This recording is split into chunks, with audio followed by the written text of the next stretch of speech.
জায়গায় সব জায়গায় প্রচার করতে দেবে, তাহলে শাসক কি করে হলো? পশ্চিমবাংলার শাসক মানে সেক্রেটারি, তার মানে দুষ্কৃতি, তার মানে গুন্ডা বাহিনী, তার মানে লুট তোলাবাজি। ফলে লুট তোলাবাজির শক্তি বনাম মানুষ, মানুষকে ধ্বংস করার শক্তি বনাম মানুষ, মানুষকে ভাগ করে দেবার বিভাজনের শক্তি বিজেপি তৃণমূল বনাম মানুষ। ফলে ওরা অনেক জায়গাতে আটকাতে চেষ্টা করছে হয়তোবা, কিন্তু বাধা মানছে না মানুষ।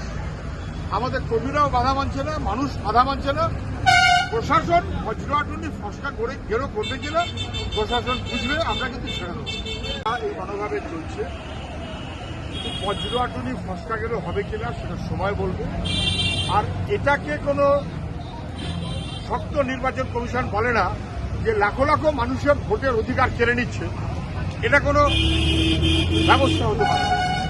নির্বাচন কমিশন বিজেপির বকালমে মানুষের ভোটের অধিকার কেড়ে নিতে চেয়েছে, আর এ রাজ্যের প্রশাসন কার্যত তাকে মদত করেছে। এবং শেষমেশ মমতা ব্যানার্জি কোর্টে গিয়ে ওই যে ট্রাস্ট ডেফিসিট, তারপরে জুডিশিয়ারি, তারপরে ট্রাইব্যুনাল, এই বাড়তি বিপদের কারণ ঘটিয়েছেন মমতা ব্যানার্জি, বাড়তি বিপদের কারণ ঘটিয়েছেন। আমি এই কারণে বলছি, 1.5 কোটি মানুষ নোটিশ পেয়েছিল, 90 লক্ষ ক্লিয়ার করে দিল ইসিআই, মানে যতক্ষণ পর্যন্ত জুডিশিয়ারি আসেনি। সেই 90 লক্ষের মধ্যে বাতিল হয়েছে 5 লক্ষ, মানে 500%। আর তারপরে মমতার লম্পজম্পে যা উনি করলেন, তারপরে যে জুডিশিয়ারি হলো, উনি বললেন আমার জয় হয়েছে। ওনার কি জয়? ওনার জয় হচ্ছে বাকি 7 লাখের মধ্যে প্রায় 25-26 লক্ষ বাদ যাচ্ছে। 90-এ 5 বাদ যাচ্ছিল যখন মমতার জয় হয়নি। আর মমতার জয় হলো তখন যখন 60-এর মধ্যে প্রায় 25-30 লক্ষ, 25-26 লক্ষ বাদ চলে যাবে। 7-8 গুণ বাড়তি বাদ গেছে ভোটার মমতার অপরাধ। তারপরেও তো ভোট হচ্ছে, এটা খুব দুর্ভাগ্যজনক। আমরা প্রথম থেকে বলেছি যে একজন যোগ্য ভোটারের নাম বাদ দিয়ে ভোট করা যাবে না, প্রথম থেকে আমরা বলছি।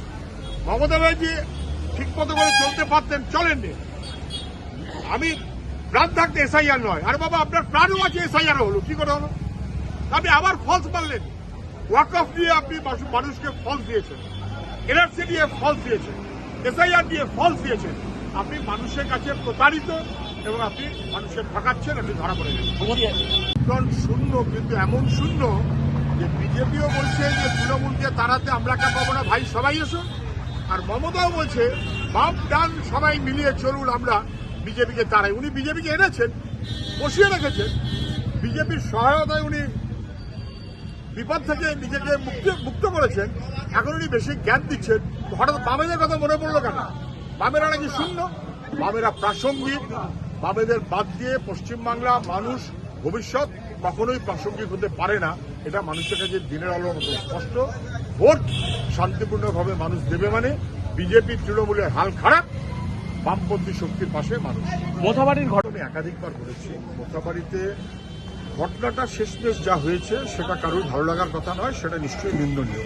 ওইভাবে তাড়া করা, ভয় দেখানো ইত্যাদি ইত্যাদি, কোনো সন্দেহ নেই। যারা অপরাধী তাদেরকে গ্রেপ্তার করুক, কিন্তু সাধারণ মানুষকে হেনস্থা করা চলবে না।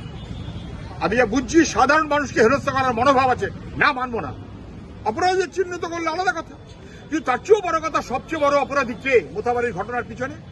মোথাবাড়ি এবং পশ্চিমবাংলায় এই লক্ষ লক্ষ মানুষের নাম বাদ দেবার, এই সব মিলিয়ে 25, 28, 30 কিছু একটা তো যাবে বলে মনে হচ্ছে। তার দায় কার? তার দায় বিজেপির হয়ে নির্বাচন কমিশন, তার দায় মমতার, তার প্রশাসন। তারা মিলিয়ে 12টা বাজিয়েছে। বুদ্ধভট্টাচার্য মুখ্যমন্ত্রী, এসআইআর হয়েছে, কারুর গায়ে আঁচ দিতে পারেনি, কোনো যোগ্য ভোটার নাম বাদ দিতে পারেনি।